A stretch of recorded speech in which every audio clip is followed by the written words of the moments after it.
Nasoihul Ibad. Kitab niko termasuk salah setunggalipun kitab ingkang saged diwastani sampun asal ijazah saking Sayyidil Walid Habib Abdillah Segaf wekdal semanten pas tasih wonten ing markas. Kitab Nasoihul Ibad ini termasuk kitab syarah atau kitab keterangan yang disusun oleh panjenenganipun Syekh Muhammad An-Nawawi bin Umar Al-Jali, atau beliau sering disebut dengan Syekh Muhammad Nawawi Al-Bantani. Beliau adalah termasuk ulama besar asal asli Indonesia yang salah satu guru beliau adalah salah satu murid yang tadi, yaitu Sayyid Ahmad Zaini Dahlan Al-Hasani yang wonten ing Tanah Hijaz Makkahul Mukarramah menika. Syekh Muhammad bin Nawawi Al-Bantani menetap juga di Tanah Hijaz pada waktu itu. Sampai-sampai beliau pernah ditunjuk sebagai Imam Masjidil Haram pada saat itu. Min ba'dil wisah, setengah saking kisahipun beliau, pada waktu itu Tanah Hijaz sedang mengalami kekeringan atau kemarau yang sangat panjang, sehingga Raja Hijaz pada waktu itu berinisiatif untuk mengumpulkan semua ulama-ulama yang ada di Tanah Hijaz tersebut. Kemudian dipanggillah ulama-ulama, diundanglah semua ulama-ulama Tanah Hijaz pada waktu itu untuk berdoa bersama di kerajaan Raja Hijaz pada waktu itu. Kemudian semua ulama-ulama datang ke kerajaan berdoa bersama-sama. Namun walhasil setelah acara selesai, belum satu pun tanda-tanda akan turunnya hujan. Kemudian pada waktu itu sang Raja Hijaz baru ingat masih ada salah satu ulama lagi yang berasal dari Indonesia yang belum diundang. Maka sang raja mengutus pengawal untuk menemui Syekh Muhammad An-Nawawi Al-Bantani menika. Kemudian Syekh Muhammad Nawawi Al-Bantani mendatangi undangan sang raja. Kemudian setelah bertemu dengan sang Raja Hijaz menyampaikan hajatnya kepada Syekh Nawawi Al-Bantani. Kemudian Syekh Nawawi Al-Bantani berdoa kepada Allah Subhanahu wa taala. Dalam cerita ini ada yang unik. Uniknya Syekh Nawawi Al-Bantani itu ndongone ngangge bahasa Jawa. Bukan berarti Syekh Nawawi Al-Bantani niku boten saged bahasa Arab. Panjenengane mahir bahasa Arab, mahir bahasane kang aku mahir. Tetapi pada saat itu ada yang unik. Beliau berdoa menggunakan bahasa Jawa.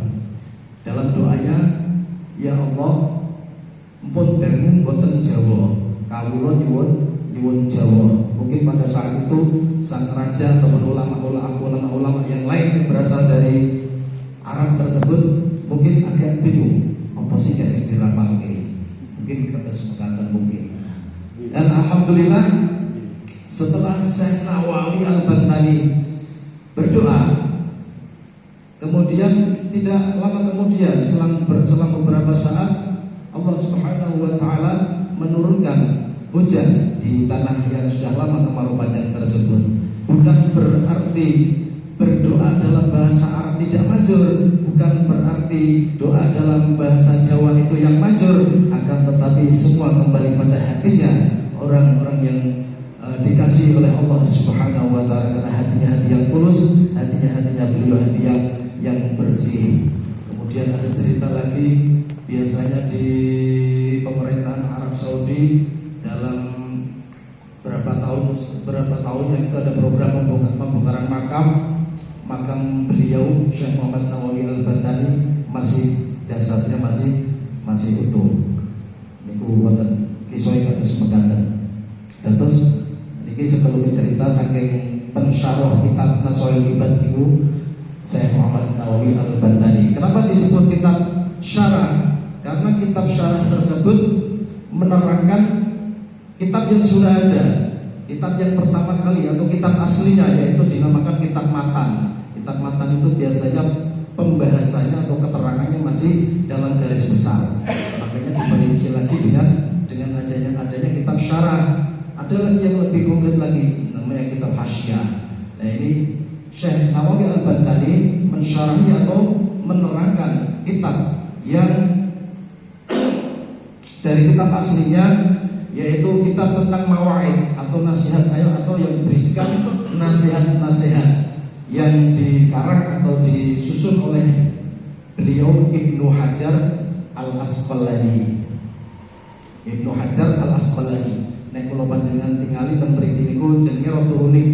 Niki Ibnu Hajar. Niki termasuk gelar utawi julukan utawi lakon. Ibnu Hajar niku nek dimaknani kan anake watu. Mosok watu duwe anak.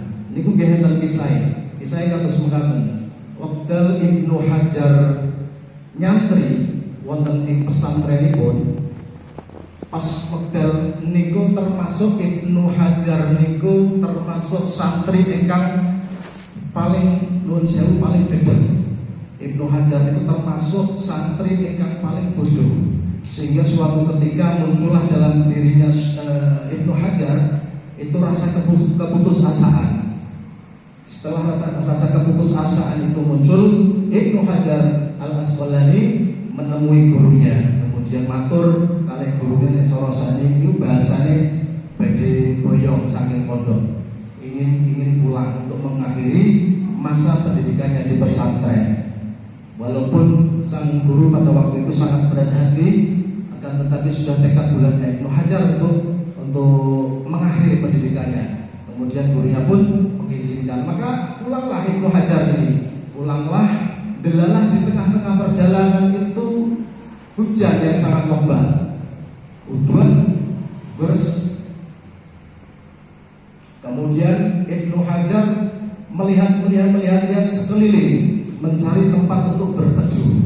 Dan dilihatlah pada saat itu ada sebuah gua. Kemudian Ibnu Hajar masuk ke dalam gua tersebut, kemudian duduk di dalam gua tersebut sembari menunggu redanya hujan.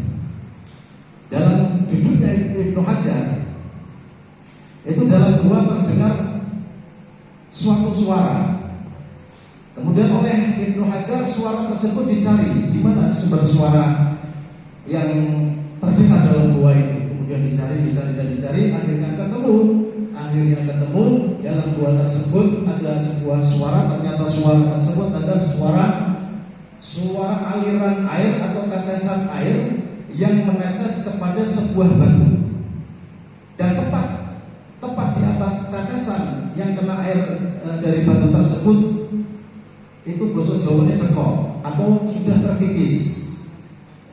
Nah, Allah Subhanahu wa taala di saat inilah memberikan hidayah kepada Ibnu Hajar Al-Asqalani. Kemudian dia merenung dalam pikirannya, jika batu saja yang keras seperti ini ditetesi oleh air terus-menerus, maka terkikis pula batu tersebut. Bagaimana mungkin saya yang tidak terbuat dari batu, saya yang bukan lebih lunak dari batu, dalam menerima semua pelajaran-pelajaran atau digrojoki ilmu ya dino kali gurune kok mosok ora paham-paham. Dan pada waktu itu berubah pikiran Ibnu Hajar tersebut, kemudian mengurungkan niatnya, kemudian tidak jadi untuk boyong atau pulang, malah justru dia kembali lagi ke pesantrennya, menemui gurunya dan menyampaikan apa yang sudah terjadi dalam perjalanannya kepada gurunya. Dan mulai pada saat itu Ibnu Hajar tidak pernah lagi timbul rasa keputusasaan dalam dirinya. Bahkan beliau Ibnu Hajar semakin giat dan semakin semangat untuk belajar, sampai pada akhirnya beliau menjadi orang yang alim, bahkan menjadi ulama besar.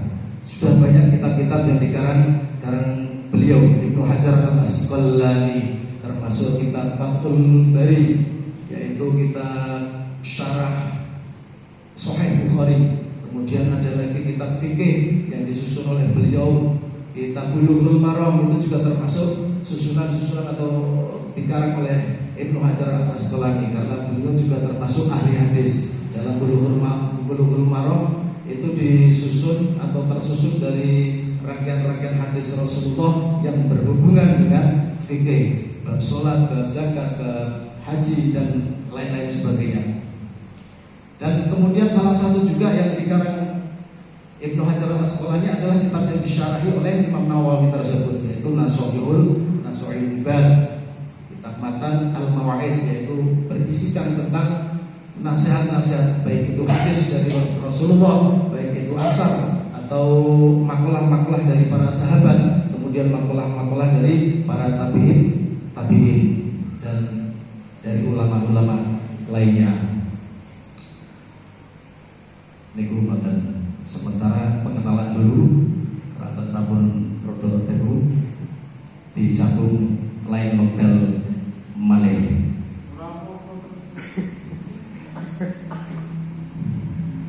Terus iki.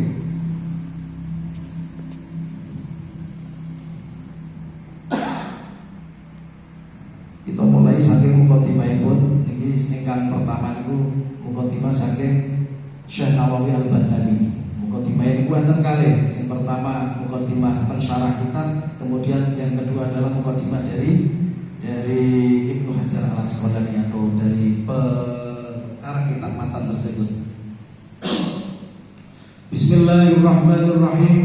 Alhamdulillahilladzi ja'ala al-ilma arfa'a as-sifatil kamaliyah. Wa asyhadu an la ilaha illallah wahdahu la syarika lah, alladzi khassa man syaa'a min 'ibadihi bil ma'asiril hikmiyah. Wa asyhadu anna Muhammadan 'abduhu wa rasuluhu alladzi khassa Allah ta'ala bi jami' kamalatil ubudiyyah. Sallallahu ala sayyidina Muhammad alladzi Allah ta'ala qalbahu sallallahu alaihi wasallam min jalalihi al-a'la jalla wa ala wa ina. Sallallahu alaihi wasallam min jamalihi al-asna fasara sallallahu alaihi wasallam masruran mansuran wa ala alihi wa ashabihi wasalikin ala nahjihi fanalu khairan wa wafira. Amma ba'd, fayaqulul murtaji ghufral masabi Muhammad Nawawi Ibnu Umar Al-Jari. Hadha syarhun wa da'duhu ala al-kitab al-mushtamil ala al-mawa'id lil-'allamah al-hafidh Asy-Syafi'i bin Ahmad bin Ali bin Muhammad bin Ahmad Asy-Syafi'i Asy-Syahir bin Hajar Al-Asqalani summa al-Misri taghammadallahu ta'ala bi rahmatihi amin. Wa sammaytuhu Nashihul Ibad fi bayan al-fadil munabbihan ala al-istihdad li yaumil ma'ad. Wa as'alullah al-karim an yanfa'a bil muslimin wa yaj'alahu dakhiratan ila yaumiddin. Amin amin ya rabbal alamin. Bismillahirrahmanirrahim. Bismillahirrahmanirrahim. Pun asmani Gusti Allah, sifat Allah Rahman kang maha welas lan asih, sifat Allah meneh Ar-Rahim tur kang maha welas lan asih ing dalam akhirat bloko. Ar-Rahman mau sifat Allah taala kang maha welas lan asih dalam dunya lan akhirat, sifat Allah meneh Ar-Rahim tur kang maha welas lan asih dalam akhirat bloko. Bicara tentang bismillah dengan menyebut nama Allah, dengan menyebut nama Allah yang Maha Pengasih lagi Maha Penyayang. Atas dawuhipun Kanjeng Nabi Muhammad sallallahu alaihi wasallam wonten hadisipun kullu amrin bi balin la yubda'u bi bismillahirrahmanirrahim fa huwa aqta. Setiap perkara yang memiliki nilai kebaikan atau kebagusan bila mana tidak didahului dengan membaca bismillahirrahmanirrahim fa huwa aqta, maka terputus. Aqta di sini juga bisa diartikan sebagai qalilul barokah atau sedikitnya berkah. Setiap perkara yang bagus dahulukanlah dengan membaca bismillah, maka akan tambah barokahnya. Yang namanya barokah itu ziyadatul khair katanya Kang Jayus. Kalau masalah barokah itu yang paling tahu Kang Jayus. Masalahnya Kang Jayus yang sudah mempunyai barokah yang paling gede. Kerasa Kang Jayus barokah ini. Tegriun ya. Saya ubah Singapura. Wonten malih cerita niku wonten ada seorang wanita, ini masih pembahasan basmalah. Ada seorang wanita yang mengistiqomahkan bacaan bismillah tersebut. Setiap gerakan yang mau apapun, si wanita tersebut selalu membaca bismillah. Mau ngambil ngambil panci bismillah, mau nyeklek kompor bismillah, mau bismillah, dan lain-lain apapun pekerjaan yang si wanita tersebut yang semuanya adalah perkara baik tersebut selalu dimulai dengan bacaan basmalah. Bahkan sampai perkara yang sepele pun si wanita tersebut juga selalu membaca basmalah atau bismillahirrahmanirrahim. Kemudian si suami ini merasa tidak nyaman atau mungkin mau ngetes mungkin ibu bojoku kok mesti anggur ngomong-ngomong mesti maca bismillah. Masih bismillah kuwi. Zaman-zaman yang mungkin ini suami ini masih belum paham atau mungkin masih kafir. Kemudian dites si istri tadi. Kemudian dipanggillah si istri oleh suami. Kemudian datanglah si istri tersebut, mau datang pun mau melangkah ke tempat suaminya. Bismillahirrahmanirrahim. Kemudian ketemu sama sang suami. Si suami tersebut ingin pergi selama 3 hari atau beberapa hari. Kemudian si suami tersebut ingin menitipkan sebuah cincin. Cincinnya dipakai suami tersebut kepada si istri tersebut. Wahai istriku, aku mau pergi selama beberapa hari. Tolong cincin saya yang biasa saya pakai dijaga, jangan sampai hilang. Kemudian diambillah cincin tersebut dari sang suami. Mengambil cincin pun tetap membaca bismillah. Kemudian dimasukkan ke dalam lemari bismillah. Kemudian lemari dikunci bismillah. Kunci diletakkan di atas lemari bismillah lagi. Kemudian sebelum si suami itu pergi, si suami mengambil kunci tersebut karena sudah tahu saomah ngerti panggonane kunci. Diambil kuncinya oleh si suami, dibuka, kemudian cincin tersebut diambil, kemudian dimasukkan ke dalam sumur cincin itu tadi. Nah, setelah si suami pergi kemudian pulang, kemudian ditanya si istrinya, di mana cincin saya yang saya titipkan kepadamu? Kemudian diambillah oleh si istri tersebut, karena juga selama si suami itu pergi, si istri tersebut juga belum pernah melihat atau dari awal dia menyimpan, belum pernah membuka kembali. Dan pada waktu itu dibuka, dan alangkah kagetnya si suami, ternyata cincin yang sudah dibuang di sumur tersebut masih ada di lemari tersebut. Bahkan masih ada cipratan-cipratan air seperti talas, karena dimasukkan ke dalam sumur. Bersih juga ke sopo, juga nonton terigu. Itu salah satu barokah mungkin dari keistiqomahan dalam membaca bismillah itu tadi. Itu salah satu dari cerita berkahnya dalam membaca bismillahirrahmanirrahim. Bismillahirrahmanirrahim. Ar-Rahman dan Ar-Rahim ini sekilas sama, tapi beda. Sama-sama atau podo-podo sifat murai Allah Ta'ala. Ini ku beda diparingi kalian yang sing beda. Maksudnya Ar-Rahman itu khusus sifat pemurahnya Allah Ta'ala yang diberikan untuk semua makhluk yang ada di alam semesta, baik itu tumbuh-tumbuhan, baik itu hewan, baik itu non-muslim, baik itu kafir ataupun muslim atau orang yang beriman. Semua mendapatkan sifat pemurahnya Allah Ta'ala. Makanya dalam pesantren itu biasanya dalam ngabsai atau memaknai Ar-Rahmani kang moho welas lan asih dalam dunia lan akhirat. Karena ini menyeluruh, sifat Rahman itu pemurahnya Allah Ta'ala untuk sekalian alam, untuk sekalian semesta alam. Sedangkan Ar-Rahim adalah sifat pemurahnya Allah Ta'ala khusus diperuntukkan untuk orang-orang yang beriman. Makanya tadi maknanya kalau diabsai Ar-Rahim itu kang moho welas lan asih dalam akhirat belum kok niku tok niku til ora ana liyane. Dadi khusus kanggo wong sing beriman niku sing sifat Ar-Rahim. Mulane setiap mukadimah dari sang mu'alif itu pasti dimulai dengan Bismillahirrahmanirrahim, karena tabaruk juga dengan Al-Qur'anul Karim. Al-Qur'anul Karim pun begitu, dimulai dari Bismillahirrahmanirrahim. Semua isi kandungan Al-Quran berada di surah Al-Fatihah, dan surah Al-Fatihah semua kandungannya berada di lafal Bismillahirrahmanirrahim. Bismillahirrahmanirrahim terkandung dalam huruf ba-nya, dan huruf ba tersebut terkandung dalam titiknya huruf ba itu. Niki nek cara basa kinaya ketauhidan iku nek ora ana titik huruf ba, mongko ora bakal ana tulisan. Membuktikan mawon nek jenengan arep nulis itu mesti antara pulpen karo kertas itu mesti nempel. Tik. Nah, berarti kan titik itu.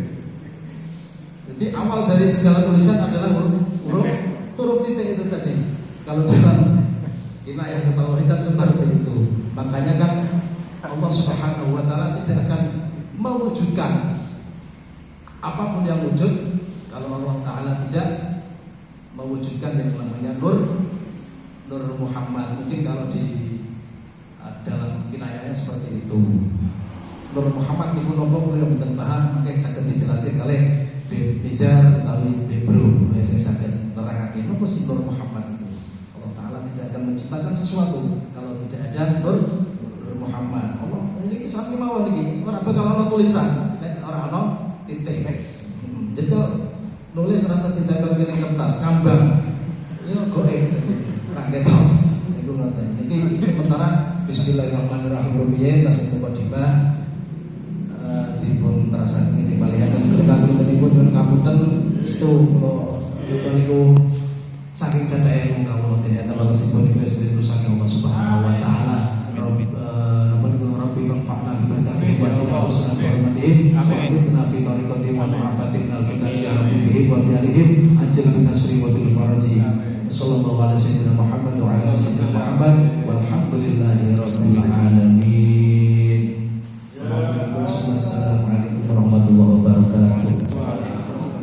Info untuk pengumuman untuk tarawih besok malam di tempatnya Al Ustaz Najib utawi Mas Bram. Oh ini Mas Bram itu boleh wah keren nih Pak. Boleh Mas Bram ini Mas Bram dah. Kabutan Mas Bram, kabutan pocok kenal orang mandi kayak gitu. Makai sekat bareng. Dalamnya Tanjung Mojo. Oke, Tanjung Mojo Baji. Kabutan Baji. Mas Bram Tanjung Mojo. Oke, sudah malih ngecing dalu tarawihipun wonten dalamipun Ustaz Najib utawi Mas Bram dalamipun Tanjung Mojo. Ini Kang Malik ngalir sidi. Madhep kita. Matur suwun. Assalamualaikum warahmatullahi wabarakatuh. Ya